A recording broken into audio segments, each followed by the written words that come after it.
My dad had a back injury and was prescribed oxycontin. Ultimately, he became a heroin addict. I was a topless house cleaner. I was, working in a restaurant. But what's a topless house cleaner? Me, get fentanyl, go home, do drugs. That's it. And nothing else existed. Like, I detoxed of heroin. It was so much worse. Like, it hits different. The withdrawal is different. It's so much stronger. It's the most evil substance. The lack of sleep. I didn't sleep for more than a few minutes at a time for 9 days. The shock in my body, just the pure shock. I lost my mind. I'm back. I'm psychotic. I'm streaming. People are like, what the f-? I lose like 50 subscribers in one day. Like, I hallucinated Destiny's face on his face, and I go in and I kiss the guy. And then I got arrested and I was involuntarily committed. You are not going to get lucky forever. I got f***ing lucky. Hello, everyone. You are very welcome back to the Jack.Jewell podcast. Today, I have a very exciting guest. It is Ruby Spacek. Welcome, Ruby. I was on your channel just a couple of weeks ago. We did a live stream where we talked about the trans activist versus gender critical side and finding balance and nuance in the middle. So, yeah, welcome. Could you please tell me a bit about yourself, the audience about yourself, and your background? Yeah, absolutely. Thanks so much for having me on. I am your biggest fan ever, or one of them. I'm sure you have many big fans. But so my background with addiction starts. It really starts in the early 2000s when my dad had a back injury and was prescribed oxycontin, and oh wow, he got addicted to it. And once you get but then he started cracking down on the prescription. So ultimately, he became a heroin addict. We went from, I had a very idyllic home life. And then when I was around like 10, everything changed drastically because we lost our source of income. My dad was on the street doing heroin. I was pulled out of school and I started having severe panic attacks. So starting on 9/11, actually, 9/11 was happening around this time too. So I felt literally the world was just crumbling around me. It felt like, and I started having severe like panic attacks, and to the point where I couldn't go to school anymore. So I was homeschooled, but I basically was just home, not being schooled. So it was a very peculiar like upbringing, but that's kind of like where the start of like my anxiety issues that led to, ultimately to using. Okay. Wow. It's so crazy to hear, someone who has a personal connection to this OxyContin scandal, because I've watched, some of the movies or TV shows made. Yeah, I've been watching them too. It's incredibly frustrating and like triggering because it's like, how different could my life have played out? How many lives could still be here on this planet? It's just, It's almost too much to think about, really. And so this is around 2001. You were 10? Mm-hmm. Yeah. To 2000, 2001. That's around the time when my home life shifted. I was pulled out of school and I was a very troubled kid. I started self-mutilating and I had a ton of anxiety and self-hatred. And I was so young. When you're a kid, you don't have any perspective that feeling's going to change, So I just thought I was the only person who felt like this. And it was, it's like almost emotional, like thinking about it. And, of course, it sounds like it was a hard time. It sounds like a harrowing experience. So what state is this in, by the way? Right now, I was pulled out of school on 9/11. And then because we lost our source of income, all of a sudden we had to move a lot. And I ended up like, sharing a room with my other brother living in the living room, and my mom working 3 jobs to support 3 kids all of a sudden. And I was a mess, but. And were you, so like where in the US were you? We were, I'll say like East Coast, like around New York City. I've always lived like around this time, we were in the suburb kind of area, but then we moved like many times after that. And when your father, began taking that drug, and how quick was that change in terms of, from that first visit to then the addiction spiraling? It's so hard to say, because I was so young, but I believe it was like over a span of like maybe 2 years from like first being prescribed to being homeless and addicted to heroin. It wasn't like a huge amount of time that passed. It was definitely a short amount of time, like a year, maybe a couple of years. Yeah. And was he, because from my understanding, that scandal kicked off at least a decade earlier, right? Kind of began. So was he made aware by the doctor, this is very addictive? Like, what was it prescribed very easily? I'm not sure if I've asked him that, but from what I recall at the time, people were not informed of they knew there was habit forming potential, but they say that about all kinds of things. And people did not know, because what opiate withdrawal does to people are not ready for. It's indescribable suffering depending on what level of opiates you're addicted to. So, once these people were prescribed that medicine, and then medicine, also opiates, they stop, you get a tolerance. So you have to go up and up and up. And eventually you can't go up anymore, So it's like you do heroin and then you do needles and then you die. It's just that's the cycle, basically.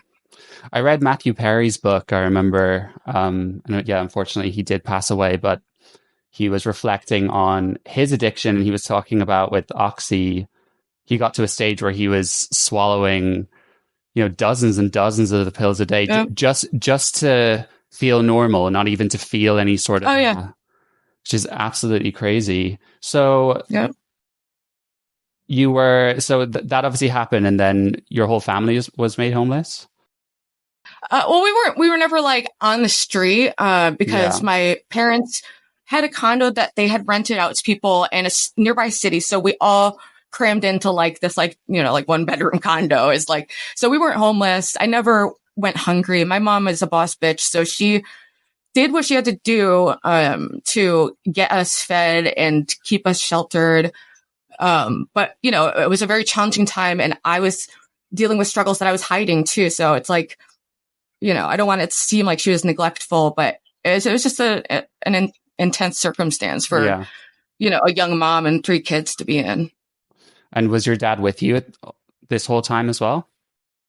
It was around this time that he just started being in and out. He'd go to rehab. I'm pretty sure he's been to rehab over like 30 times now, but like he would, go to a rehab, come back, be clean, relapse. And then, so it was just kind of a cycle, and there would be like good periods, but it was very unstable for sure. Yeah. It's devastating, and it's incredible how that all begins with a prescription, right? And then it's like this train. It's like you can never, because from my understanding, when you are addicted to something, I mean, if I take my case as an example, which is in no way similar to opiates, but I've been like addicted to vaping several times. And addiction's addiction. You kind of get the gist of it. Like you're doing something, you can't stop even though you want to. Yeah. And now, like prior to that, I would have never had any kind of emotions around like a cigarette or a vape or anything like that. But then it's like once you've experienced that, it's just never the same again. Like you can't. Yeah, you can't undo it. I know. Yeah, that's a huge issue. Like I wish I could have just never ever tried like crack or fentanyl, because once you do, you can't untry it. It's always there, like as this coping mechanism that you want to reach for, no matter how psychotic it is. Like, walk me through kind of what happened next. So you're obviously in this kind of moving around stage with your family. So I was friendless, and I decided to go back to school with the hopes of making friends. But we were living in a city as a public city school, and I was one of maybe 3 white girls there. And I also was alternative. I just cut off all my hair. I'm cutting myself. I'm not cleaning myself. I'm a fucking mess, honestly. Like it was a very dark time, and I was bullied extensively. I was punched. I was spit on. I was chased. And I dropped out again, and then spent another 2 years like alone. It sounds difficult. I know it's heavy. Sorry, I'm being so. I think I'm like PMSing because usually can talk about these things without like getting too emotional, but it's fine. Don't worry. that was definitely a dark it's even more truthful, you know? Yeah, it was a dark time. When being that young and like, having no one, yeah, it was just, and kids can be so cruel. really, Like kids just don't, because I went through bullying too. I like it. It sounds like not to the extent you did, but kids don't understand. any bullying, it's horrible. Yeah. Yes, they're terrible, and it's just having so many different things going on at home, and then It's thinking I could like go make friends and escape, and then I'm rejected again and bullied extensively, and so I drop out again, and we move again, and things started changing for me when I was 15. Like, I would occasionally go to like punk shows and stuff with my older brother. And I'm sorry, I need a minute. That's okay. Take your time. It's hard to think about him too, because he passed away. Okay. Sorry. I'm usually like really good at compartmentalizing, but like I've just been dealing with all this other like bullshit in my life, so I'm like a little emo and worn down. That's all right. But whatever. That's just the real deal, people. You're just a bit non-binary today. It's okay. It's pain. Like, yeah. Tell me if I'm like trying too much at certain bits. I'm literally, this is what I want to do. I want to share this experience. I want other people to know what it's like and that you can get through it. No matter how dark your life is, like there is, there's always hope and you can pull through it.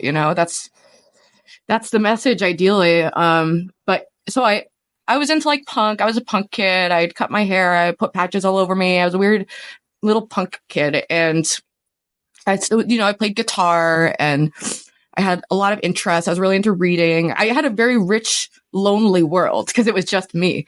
So I got very fixated on, music and books and, things that are still my interest to this day.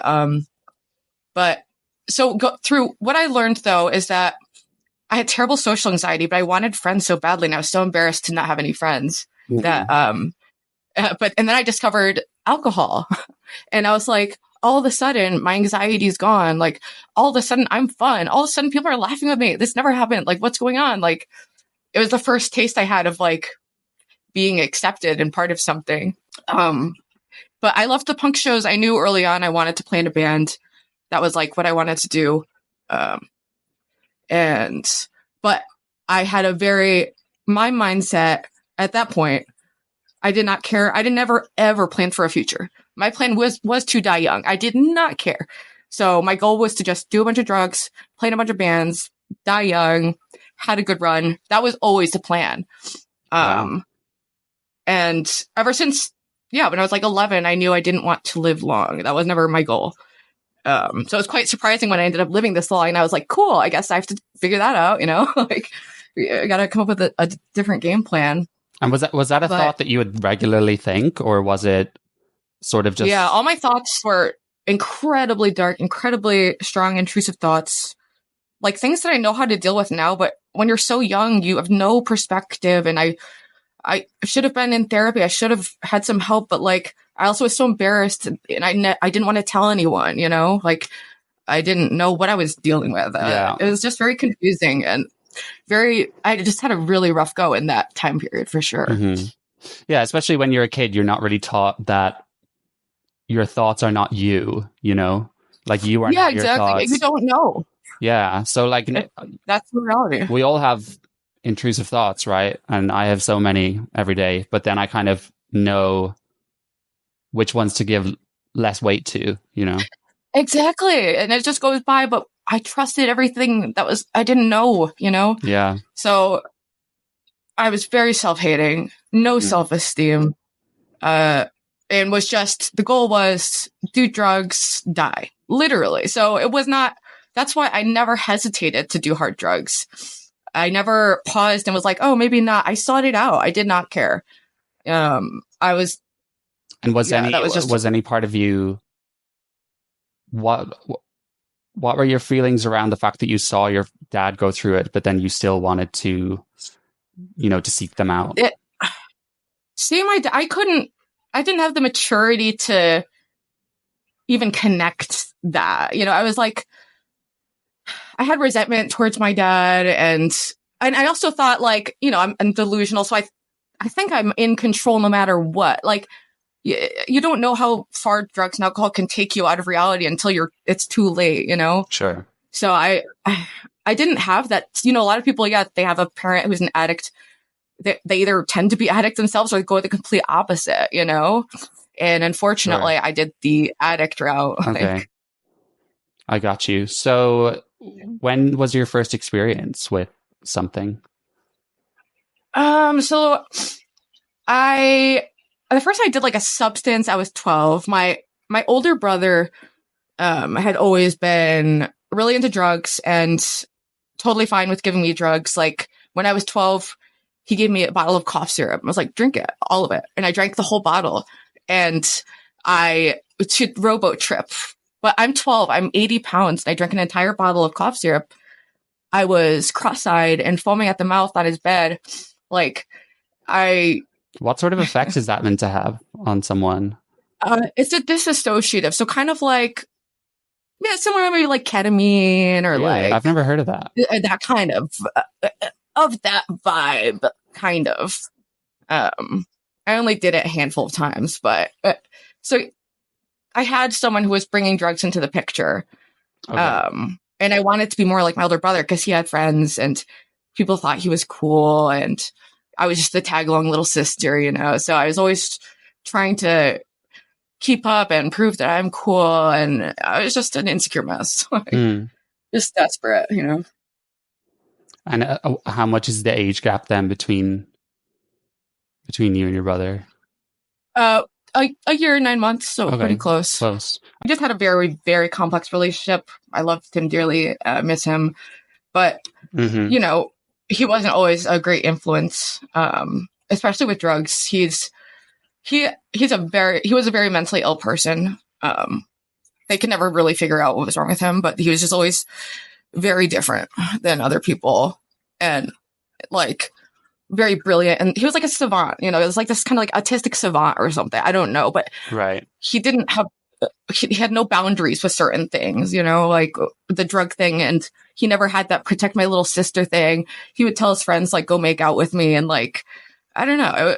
It was definitely toxic and fucked up, but like, I don't hold him against, you know, we were kids. So, So you obviously had the experience with the cough syrup. What was the trajectory sort of beyond that with drug use? So the trajectory went, like my first drug of choice was alcohol, and I was an alcoholic by 17, drinking whiskey every day. And I moved out young. I got an apartment when I was 16 because I had finally, for the first time in my life, made friends of my own in this city. And then we had to move again. And I wasn't in school. I just gotten a job at a restaurant. And I had some friends who lived in a warehouse, so I was able to find very cheap housing.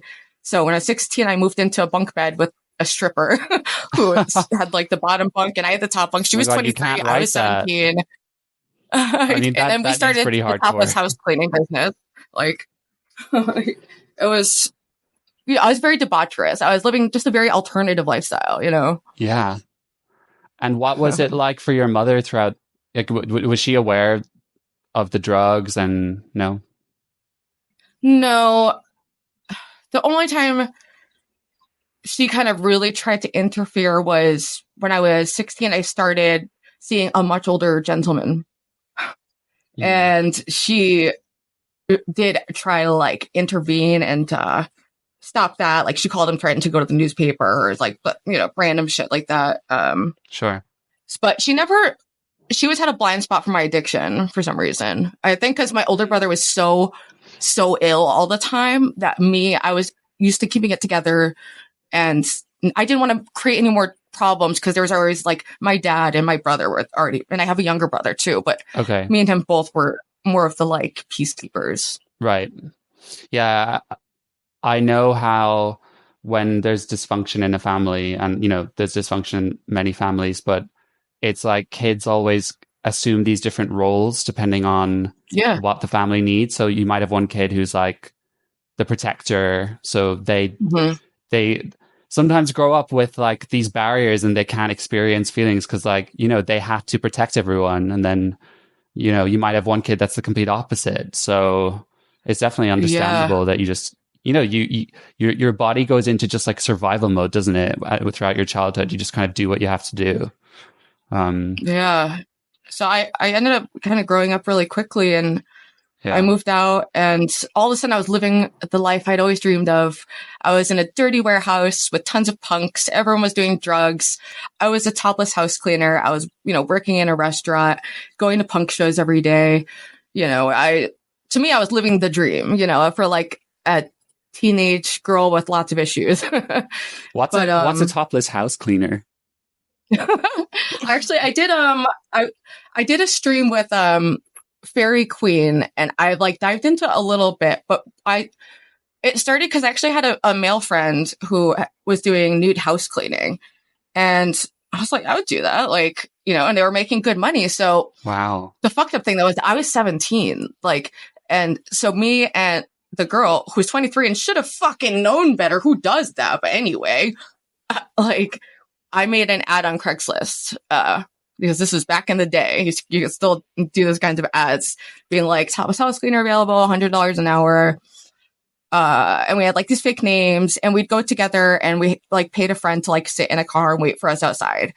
And we would just get wasted, and each house was different. Like the first house we went to, I don't know if the guy was confused, thought we were actually cleaners, but like he wasn't even in the room with us while we were cleaning. We were so like, okay. Like, so we just like were in our underwear cleaning, and he wasn't even watching. And we were like, what the like, Oh my God, that's so fucking funny. it was like, so the first time it was like very non-threatening. It was just kind of like, okay, I guess we just made a bunch of money.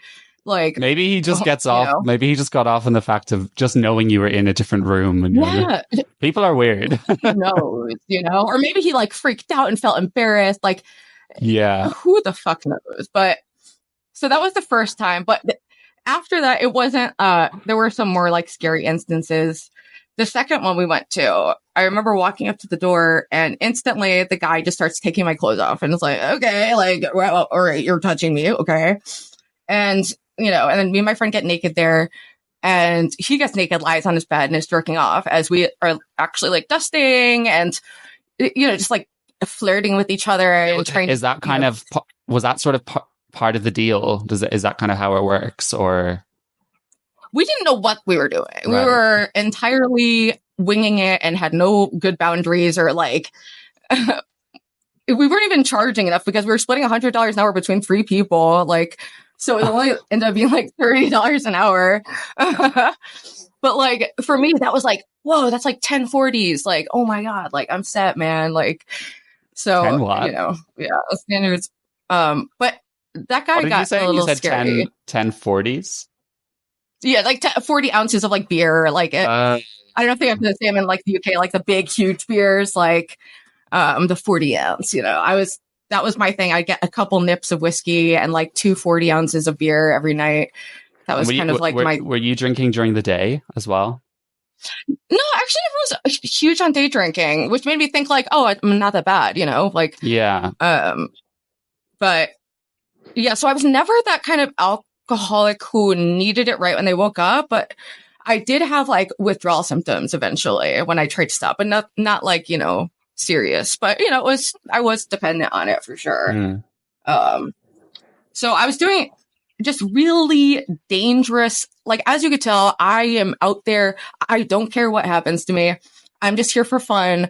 I'm just here to be a bad girl, you know, like, and I didn't care. I was, you know, it's hard to explain. I feel like I'm experiencing like a movie. Do you know what I mean? It's very, I don't mean that to trivialize your story at all. I just mean like, it's so. Like, when I repeat these things back to people, I'm like, I can't believe that was my life. I know it's outrageous. Like, it's not normal. Like, and I don't necessarily have these regrets because like I've had a lot of really interesting experiences in life, and I'm just so glad that I got a second chance to wise up and want to live, and, thank God for that. But well, so you're obviously doing your topless house cleaner job, working in a restaurant, bunking up with a stripper.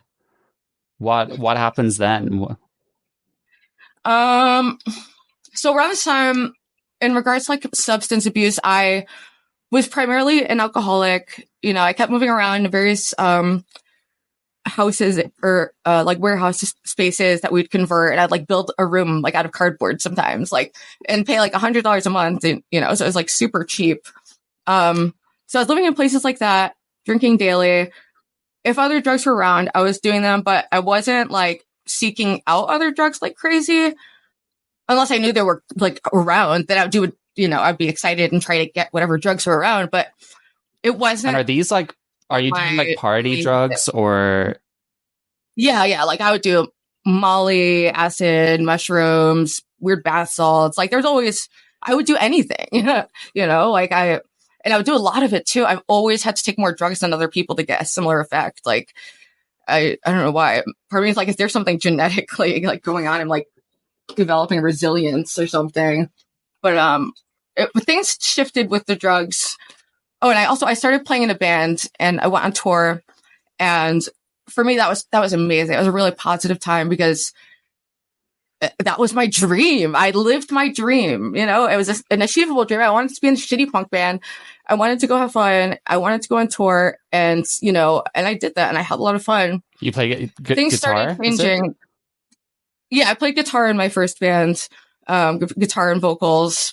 Cool. And it was just like a silly punk band. We put out a tape and did like little tour, and we'd play like around the East Coast. And there's like a community of like, it felt like I had a community, which was so important to me because I'd always felt alone, being rejected, being bullied. So that was very important to me. And then, so things changed in like 2011. I was forever this lawyer. I moved to Rhode Island, and I started living with my best friend who I became lovers with, and we ended up dating for a year in Rhode Island, in Providence. Mm-hmm. Because I got kicked out of a warehouse, so I had nowhere to go, so I went to stay with her. And I moved into another warehouse, and that's where I did heroin for the first time. And I was just around shitty people doing shitty things, and a shitty guy called me and was like, "Do you know where to get heroin?" And I was like, "No, but if you find some, let me know." Because that's death wish, I'm literally stupid. And he ended up finding it. This guy calls me. He says he found heroin. So I go across the street to the warehouse where he was living, where also this band Lightning Bolt used to live like above them. It was like this kind of like famous warehouse.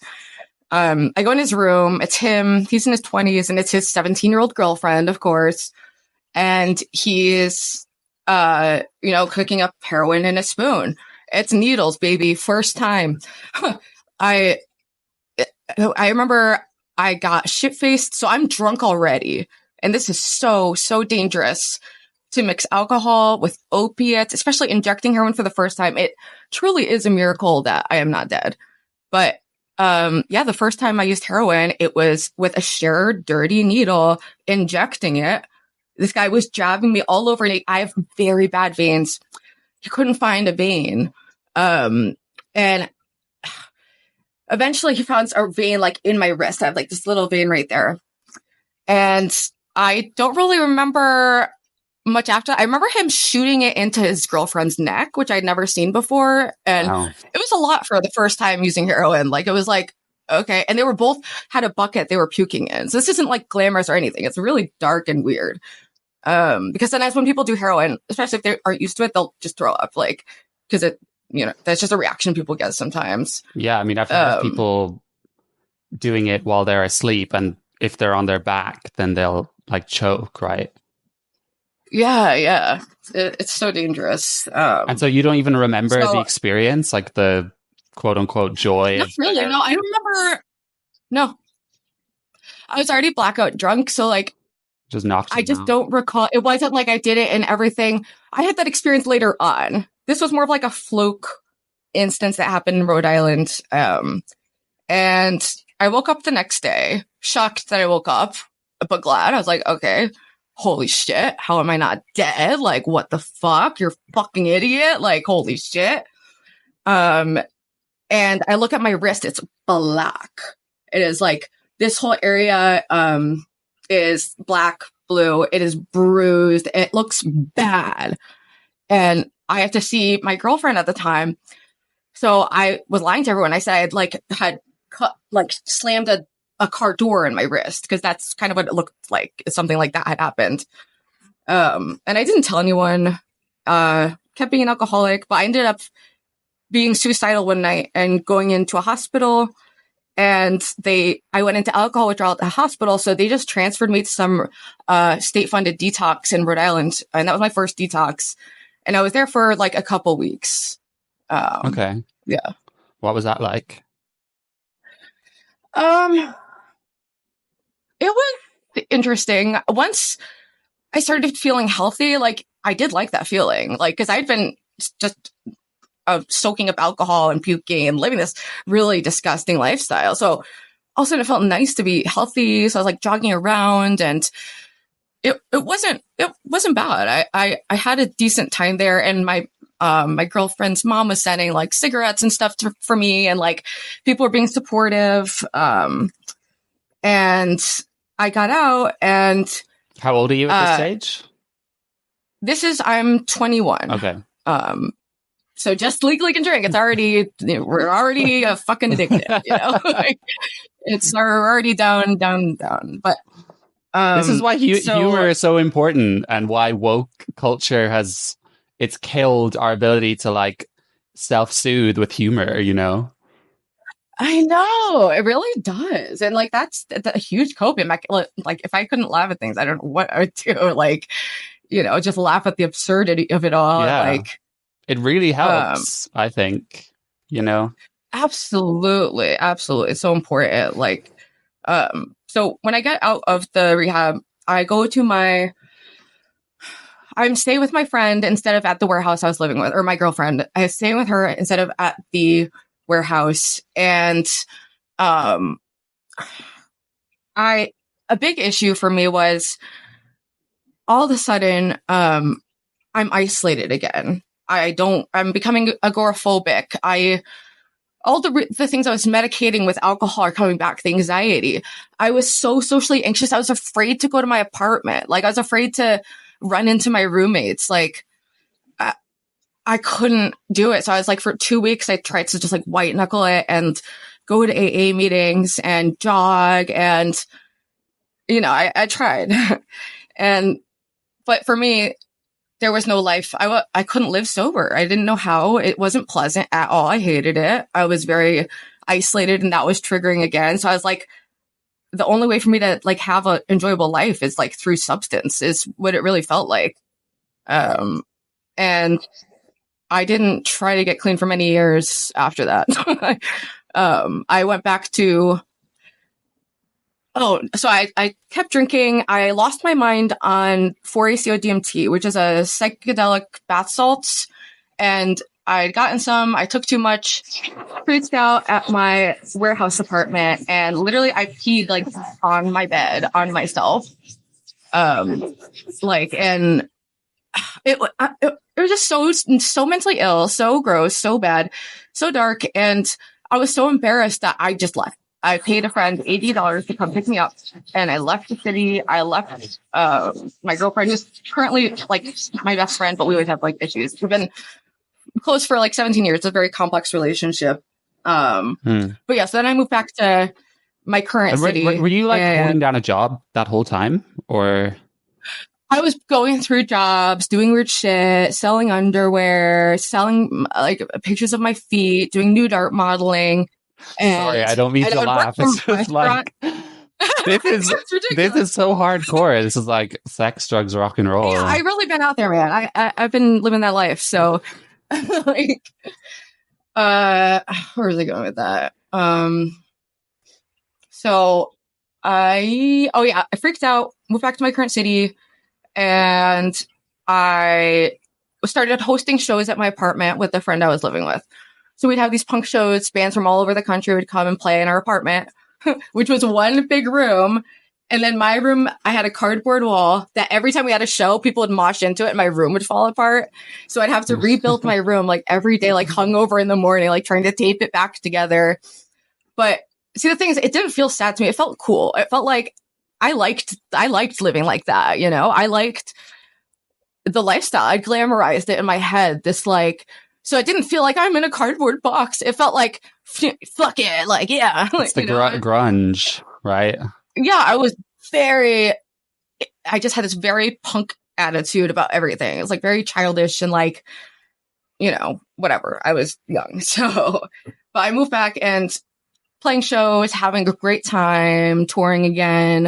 It's not like there's nothing good going on, but the whole time I'm drinking every day. I'm doing drugs. They start to be an issue in 2012 is when, I'm living in this warehouse. I'm seeing my ex, who at the time was male, but transitioned to female. So I kind of use they pronouns in the past tense because it can be confusing. So I was with my ex and me and them both got really into Percocet because we had a neighbor who was selling it and he'd let us buy it on food stamps. This is so evil. I know, like the Republicans are going to hate that, but we were using food benefits to buy drugs, directly. And I started taking Percocet, tons of it. Is that an opiate? And just swallowed it. Like, what's up? Is that an opiate? Oh yeah, yes. Percocet. Oh yeah. Percocet is like it's kind of like less strong oxycontin. There's more like Tylenol in it.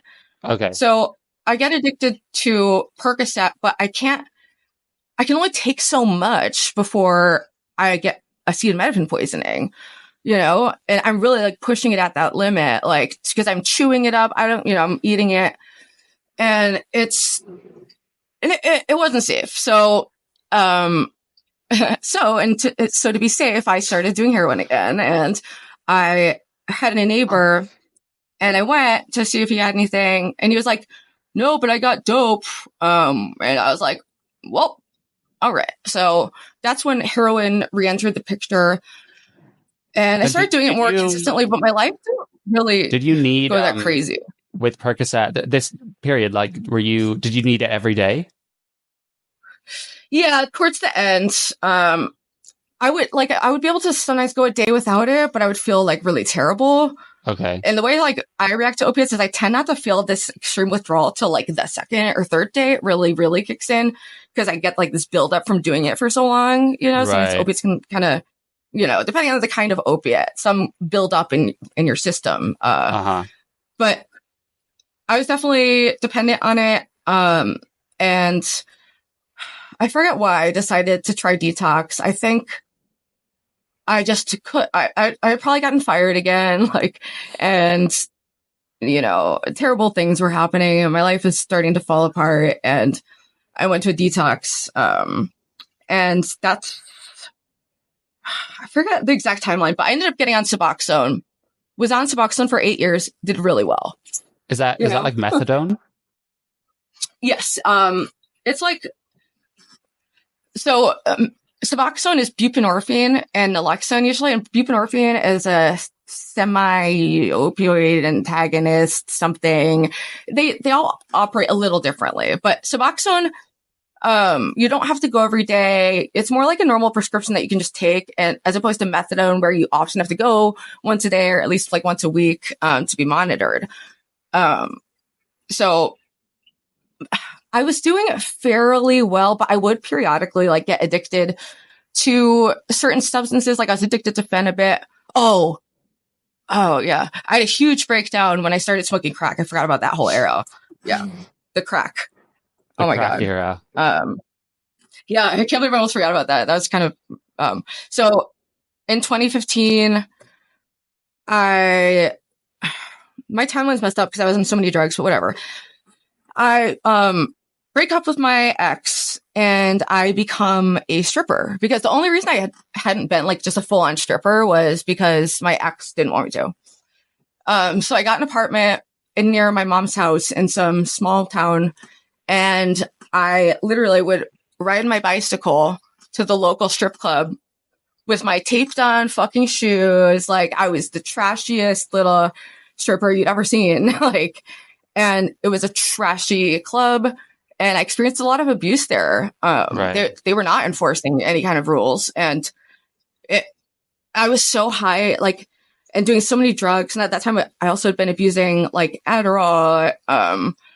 So I remember if I was going into the club, I'd be on Suboxone, Adderall, Xanax, Coke, like alcohol, Molly. Like, I would layer drugs like that.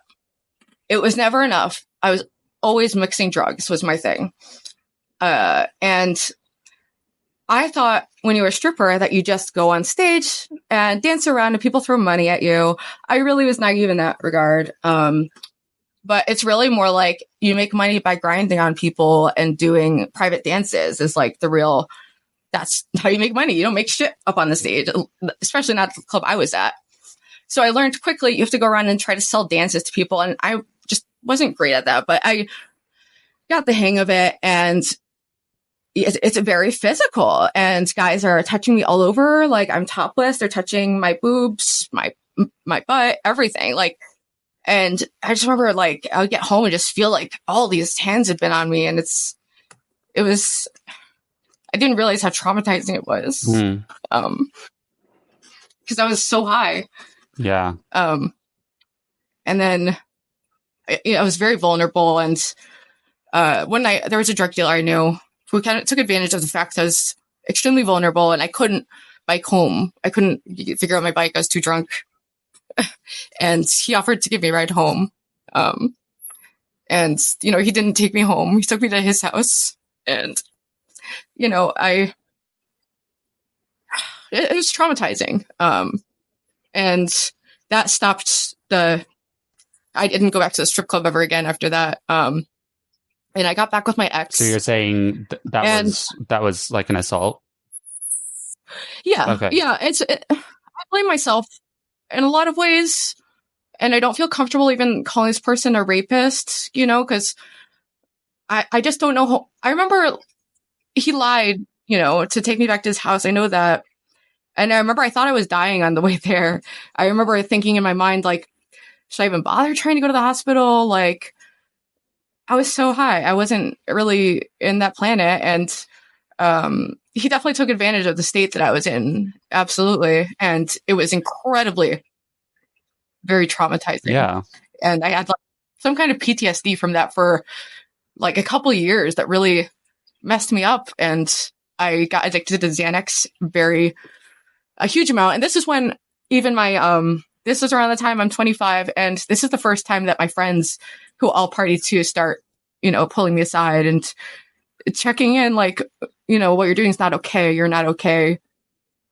So that was starting to happen. I was just like, lied. I'm fine. I'm being safe. I know what I'm doing. So I'm taking up to 8 to 10 milligrams of Xanax a day, which is like 4 or 5 bars on top of the Suboxone and drinking.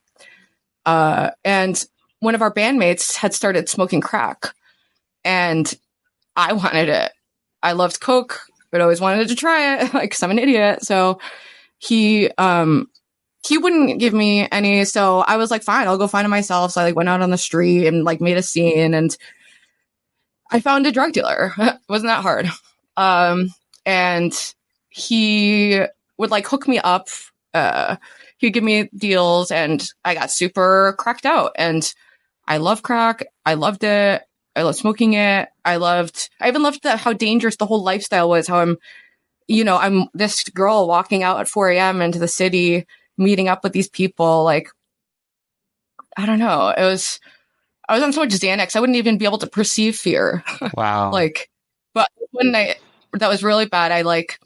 Everyone was really freaked out. People were really starting to intervene. Like, my ex chased me out. I ran out the door.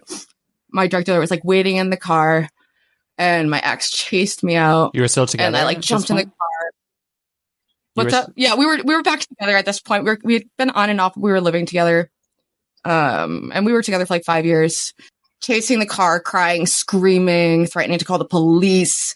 And I was so pissed because this guy has a gun. He's gonna fucking kill you. Like, dude, like, are you kidding me? Like, I was so like not, I didn't comprehend that people cared about me.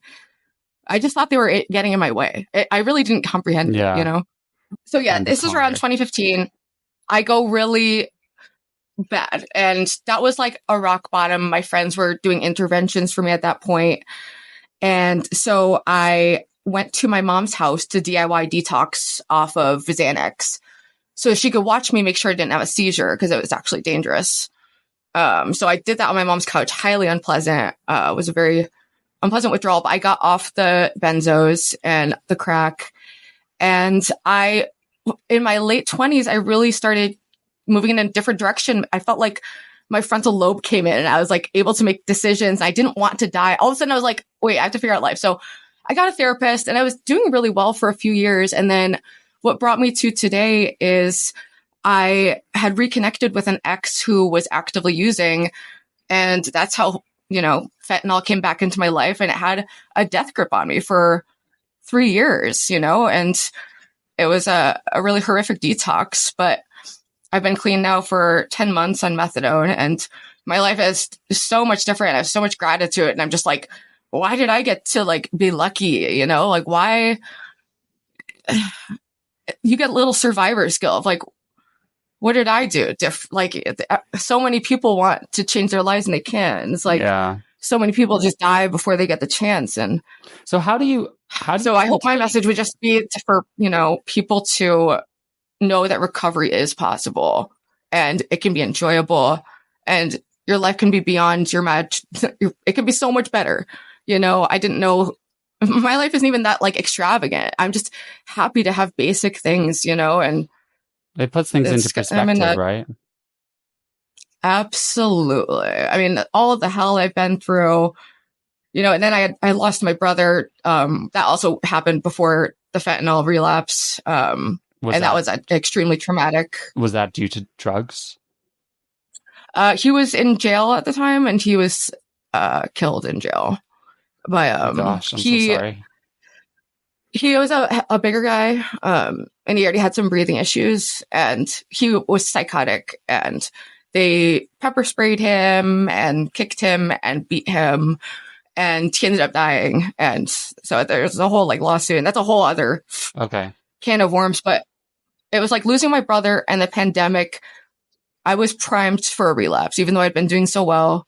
A lot of people relapsed during that time, and I was vulnerable, and my ex came into the picture with drugs, and I got worse than I'd ever been. I didn't know how much worse it could be, but wait, it's interesting you bring up the pandemic because I hear people talk about, substance problems all the time when they speak about the consequences of governments just thinking like, oh no, it's fine. We'll just like tell everyone to stay home for like another 6 months.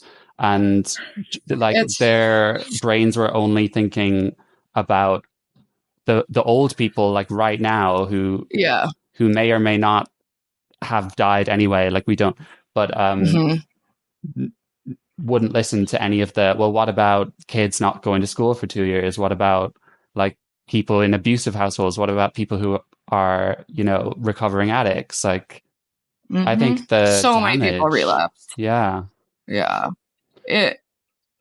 dad had been on and off clean. He went off the rails again, and losing my brother kind of destroyed my family all over again. And but I'm very close to like my mom, and I live with my younger brother actually. But nice. Yeah, it's definitely a tough road. How do you do fentanyl? Because from my understanding, like you need the tiniest bit of fentanyl to like even overdose on. Like it must be so risky. Yeah, incredibly risky. And I knew I had full awareness. I wasn't drunk. I just didn't care in that moment. I knew he'd offered me fentanyl. I knew what it was. I knew I'm either going to die, get addicted, or nothing's going to happen because I just got enough Suboxone, and Suboxone kind of blocks opiates. So I had like a curiosity too about how if I could get high on opiates because I hadn't in 8 years, and he offered me a tiny bump. I did a tiny bump. I liked it. Did more. Next day, we're getting more. And then all of a sudden, we're two junkies living together. And the rest is history. And are you working throughout this time? Or like, what was your life like throughout being, back on that? During the active use, I was decently functioning. And I was snorting it primarily, or not like all the time I was snorting it. I did not like needles. I had that really bad experience with needles before. So that's probably one of the only reasons I'm alive, because when you're shooting it, that's a whole different ball game. But since I was snorting it, I ended up having to spend $200 a day just to get the amount to feel not sick. So I had to constantly every day come up with all this money. So I'm doing webcam, doing OnlyFans. I have sugar daddies. I'm working 6 days a week in a restaurant. Every minute is about getting money for the drugs. That's it. My life was reduced to a singular mission. Me, get fentanyl, go home, do drugs. That's it. Nothing else existed. Wow.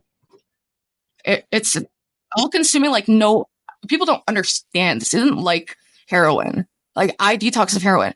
It was so, literally, it was so much worse. That's why I don't say I was addicted to heroin anymore. I say, no, it was fentanyl. And I know it was fentanyl the whole time because I was being drug tested. And it hits different. The withdrawal is different. It's so much stronger that it's the most evil substance. It just captures you instantly. Yeah. I mean, I've heard that those drugs can change your brain chemistry. It's Mm-hmm. And what did you mean you were being tested? So I had been on and off on methadone during the time I got addicted to fentanyl. There were some detox days. So I'd been trying different, I've been trying to stop many times, many different ways. So I'd be on methadone and I had to have to get drug tested, and you could still do fentanyl on top of the methadone. So I was doing both for a long time. It was a lot of downers. I don't know how I existed. And how did you, so how did coming off it eventually come about? What did that look like? Thank God my boss fired me because I was breaking at the seams, and it was around the time of the anniversary of my brother, and I was working a hard shift, and I had 100 tables. There's no support staff. Everyone hates me, and I just broke down crying, and my little brother worked at the same restaurant and he came in and I just left. I was like, I can't do it anymore. So I got fired.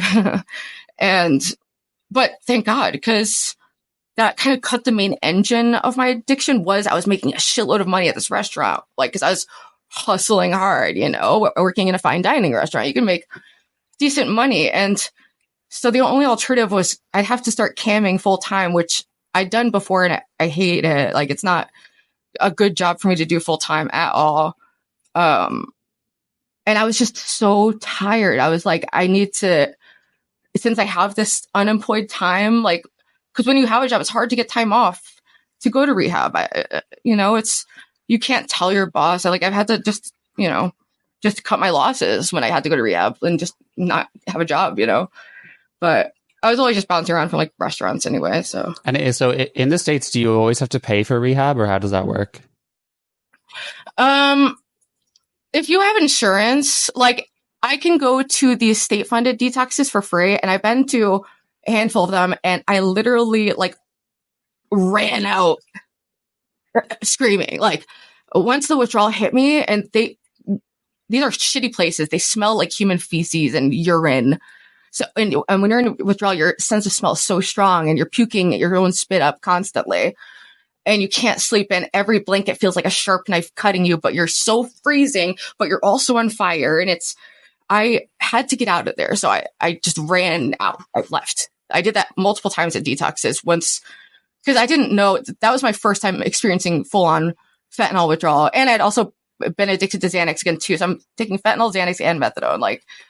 So that withdrawal was, so this was the rehab you went to? Well, actually, this is where, I made how I quit fentanyl without rehab. That was the video kind of explaining my process of I had lost my job. So I stockpiled some methadone and I tried to kind of taper down, throughout the week, take less and less fentanyl to kind of taper myself down to jump off and go to my friend's house. And I was just take me to the floor. You cannot let me leave. I don't care. Don't listen to anything. But once I started getting extremely sick at my friend's house, she was like, you need to be in a hospital. This is medical. What's going, because it looks bad. Like when you see a junkie in fentanyl withdrawal, like it's scary. You know, I'm shaking. It looks like I'm dying, you know, but it's very rarely fatal, even though it can be like from dehydration and other kind of like related things you can experience. But I ended up going to my mom's and staying with her for the rest of my detox, which is good because I went fully psychotic, terrorized her whole neighborhood, was doing crazy stuff. Like I was getting arrested and reaching for the cop's gun. I was screaming at them. I was out of my mind. I broke into someone's house. Like it was. And so how did you not end up finding drugs during that? Like, were you just determined not to? I was determined not to. And I had my family to stop me. And I had spent all my money and I owed all my dealers money. So I was like, there's no one who's going to front me. Like I owed everyone money. They're all looking for me. So it was like, I was in a corner, you know, so, which was good though, because it forced me to, you know, go through it. But I tried to, you know, there's nights I ran out of my mom's house in the middle of the night and just ran out and was like, look, like I'm going to find drugs no matter what, you know, like. Yeah. But at this time I'm living with my younger brother. Had you broken up with that ex? Yeah, I had broken up with my ex like around the time, like when I was around like 26 or so. And then I moved in with my younger brother. We got a place like 4 years ago here. And this is all in the last few years. And then it was last summer that I went psychotic. Broke into someone's house, was involuntarily committed for 2 weeks. And it's been a very winding road, but here I am and I'm doing a lot better. So that's the gist of it. Wow. And so the psychosis was from withdrawal, did you say? Yeah, it was from the lack of sleep. I didn't sleep for more than a few minutes at a time for 9 days. And wow. The shock in my body, just the pure shock. I lost my mind completely in a way that I never had before. I had never gone. That was even weaning off it. It wasn't even cold turkey. Yeah, well, I'd weaned and then I had to just take only methadone. And since I'd been taking methadone with it, that didn't really help much because I couldn't like take methadone for the withdrawal because I was already on it. Like, so I would try to take a little extra and it took a little help. Like methadone's the only reason I was able to do it at all. If I was just raw dogging, there's not a chance in hell I would have gotten drugs. I would have prostituted myself, which fortunately was a line I never entirely crossed, but like. That is just incredible. You did it just on your own. I mean, obviously you had friends and family, but you did not, you know, you came off fentanyl just independently. If you know what I mean? It was very messy. I terrorized a lot of people. I mean, I broke into a person's house because I thought they were actors that, you know, it's funny, you know, the streamers like Destiny and Mr. Girl. Yeah. They were a part of my psychosis. So I thought Destiny had hired actors around my town to fuck with me. I thought everyone was actors. And I thought that Mr. Girl was trapped inside of my mom's dog. Like I fully believed that. Like I just believed things weren't true. And that then I sounds thought, like 5 tabs of acid. It was similar in a way. I thought I was talking to God, all the typical psychosis stuff, you know. But it's funny, they were a part of it. And I feel so bad because I also came back to the internet psychotic. I'm tweeting, I'm harassing all my mutuals because I'd started this YouTube channel when I was doing well. And then I relapsed, abandoned it. I come back, I'm psychotic. I'm streaming. People are like, what the fuck? I lose like 50 subscribers in one day. Like I terrorize. I lose a lot of mutuals. I had to do an apology tour after that because I was out of my mind and I wasn't making sense. And I was just harassing people, you know? Yeah. I'm sure people can forgive you though, knowing what you're going through. They both were so understanding actually. Like, and I really respect them for that. Destiny and Mr. Girl both very, once I explained what had happened, like Destiny unblocked me and was totally chill about it. So they just overly understanding. They even knew that you had that you had those thoughts. Well, because I'd been messaging them, you know, so. So you were but they did. I don't know if they know the extent of it. I've mentioned it online, but I doubt they watch my videos or anything. I was threatening Destiny because I thought he had hired these actors to fuck with me. So I messaged threats to him, and then I went and I broke into someone's home who I thought Destiny was in there. So I was going to confront him. I go in this house and I feel like scared, and there's a big knife on the table. So I pick up the knife because I'm scared. And I turn on the stove to light a cigarette in this person's house. And a mother comes out and she's speaking Spanish, like freaking the fuck out. And then her son comes out, like, and I'm holding a knife. And I'm so scared. I'm not there to hurt anyone. I was there to find Destiny to tell him to stop harassing me. But I was scared, so I picked up the knife. So I instantly dropped the knife, and I was like, oh my God, I'm so sorry. But I ended up getting in a fight with the husband, a physical back and forth. We're fighting. And then I hallucinated Destiny's face on his face. And I go in and I kiss the guy. I give him a big kiss. I run outside, and I was just like, necesito drogas! Like freaking the fuck out and trying to like speak Spanish. And then I go to a neighbor's house and I go up to their door, and this black guy comes out and he's like, do you want a bullet or do you want the cops? And I was like, the cops, so I run, and then the cops find me and I'm surrounded. And, yeah, luckily the house didn't I would be in jail. The people didn't press charges, I'm so lucky. Like, it's crazy. I'm so sorry. I've been laughing while you were telling that. I just like it's fucking crazy. That's why I'm laughing. It's just because I thought like the last thing you said, I was like, okay, she's holding a knife, a cigarette. Like, it's not going to get crazier than that. you hallucinated like a popular liberal like political commentator on another person. It was so like literally the craziest shit, and it was so specific. Why did you decide to kiss him though? I thought you thought he was like I went in for the kiss, and he didn't kiss back. He was like, get the fuck off of me. And that's when they kind of like pushed me out of the house, and he picked up a bat, like and then I got arrested, and I was involuntarily committed for a good reason, thank God. But I know it's the most absurd shit that I can't even believe I did those things. But I was like, the things that I was doing, and this was so terrible, all those things in your head when you're in public, you're like, don't do this, don't jump into the road, don't yell bomb. Like, do you ever get this thought, you're like, I really shouldn't do that. Yeah. But then you kind of get an urge to do it anyway. I was doing everything bad that you could do. I was like convinced that a guy was a mass shooter coming into a store I was in. So I like held the door shut. I was screaming, he's got a gun! He's got a gun! Help! Help! Like screaming like I thought we were in a mass shooting. But we were. It was just a guy trying to walk in. Like, I was doing the craziest shit. Why were your family letting you like go out? Like, or because like they should have taken your screens away and like not let you go to like public spaces. I realized how my mom's used to crazy. So this isn't like this. It wasn't like that shocking to see one of her children acting weird. So, but the only thing that helped me at the time was walking. I couldn't sleep. I couldn't eat. All I could do was walk. So I was walking 20 hours a day.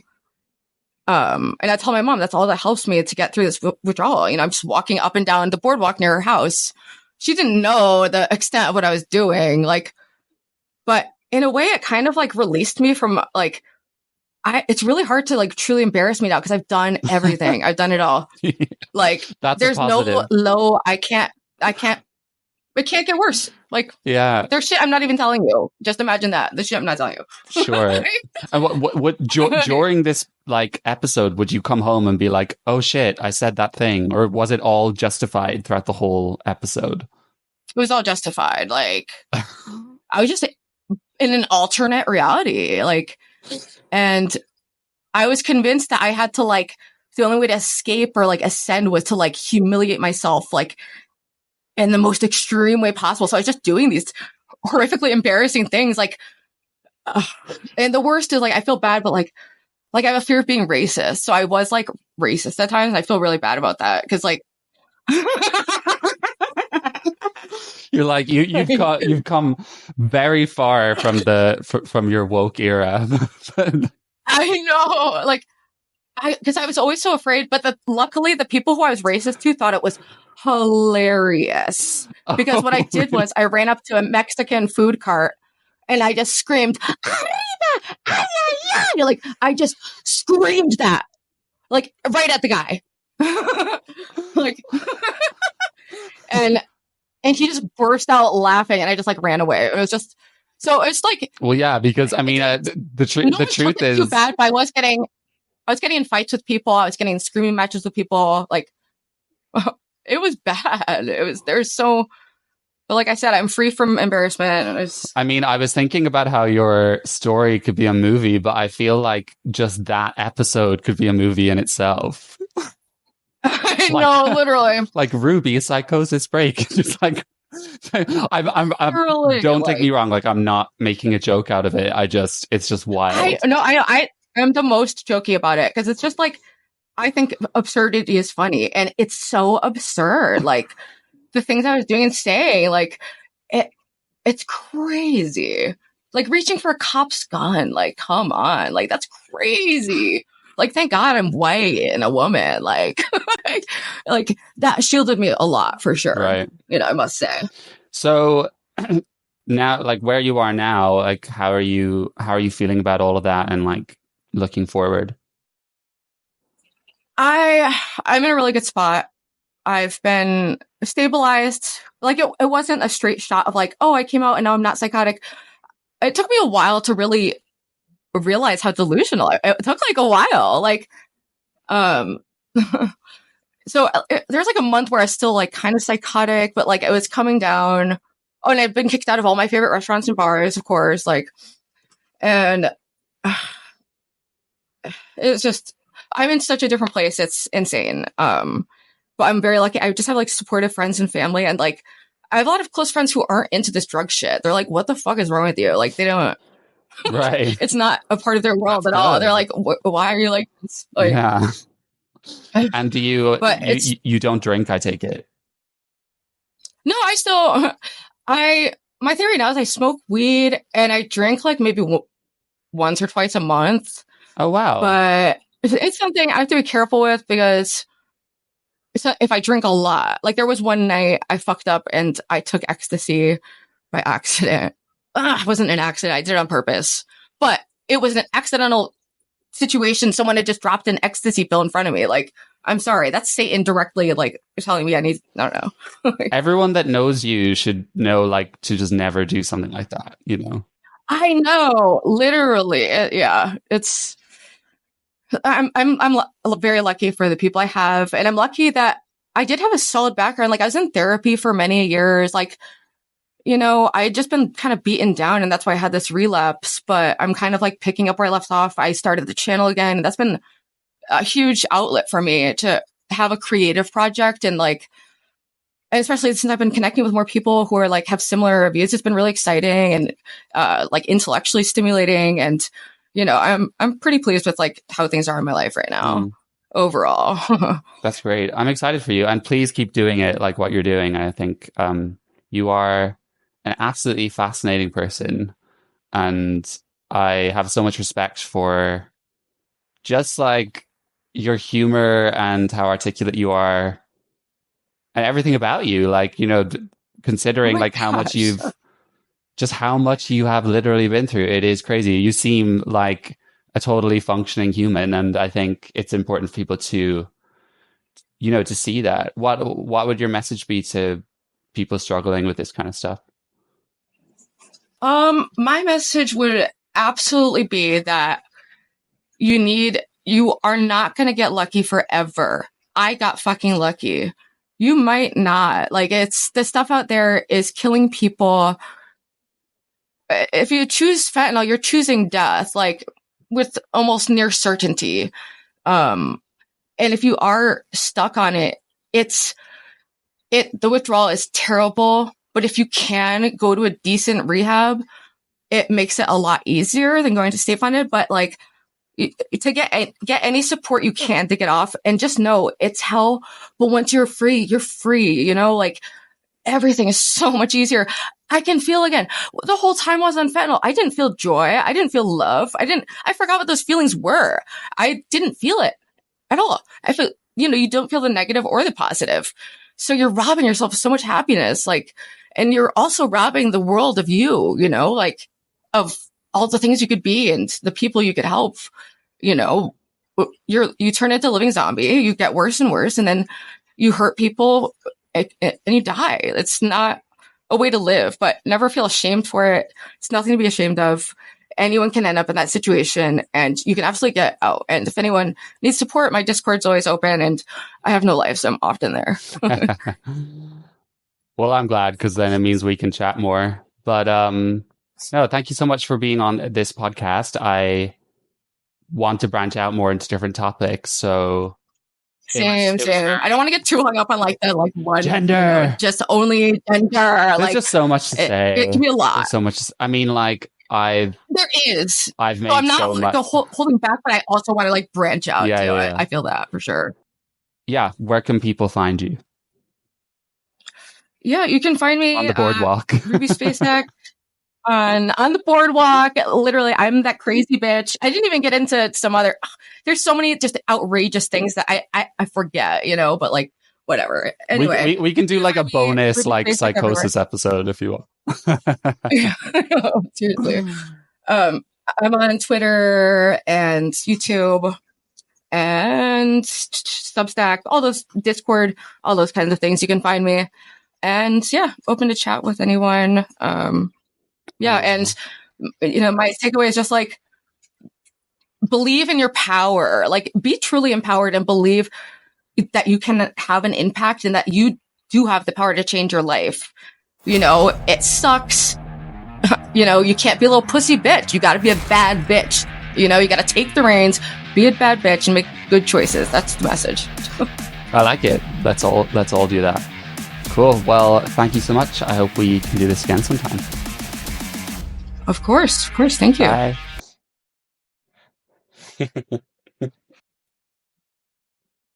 He's a boy.